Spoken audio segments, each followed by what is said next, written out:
അയ്യപ്പന് മുകളിൽ നിലവിലുള്ള ശ്രീകൃഷ്ണന് മുന്നിൽ അയ്യപ്പൻ വിട്ടുമടക്കി.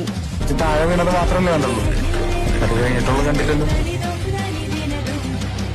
രജവീരന്മാരിൽ തലയെടുപ്പ് മംഗലാംകുന്ന് അയ്യപ്പൻ തന്നെ. എറണാകുളം ചെറായി ശ്രീ ജോയിശ്വർ ക്ഷേത്രത്തിൽ നടന്ന തലയെടുപ്പ് മത്സരത്തിൽ 26 പേരെ പിന്തള്ളിയാണ് അയ്യപ്പൻ വിജയിയായത്. ചെറായിലെ തലപ്പൊക്കവേദിയിൽ ഏറ്റവും വാശിയേറിയ പോരാട്ടം നടന്നിട്ടുള്ളത് രാമകർണന്മാർ തമ്മിലാണെങ്കിൽ അവിടെ ഏറ്റവും കൂടുതൽ വിജയിച്ചിട്ടുള്ളത് മംഗലാംകുന്ന് അയ്യപ്പനാണ്.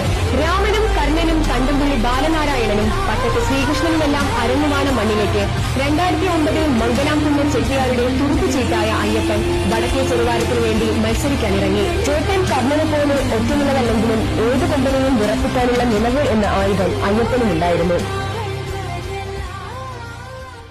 கொடி பறக்க வேண்டிய இடத்துல வேற எவன் கொடிடா பறக்க.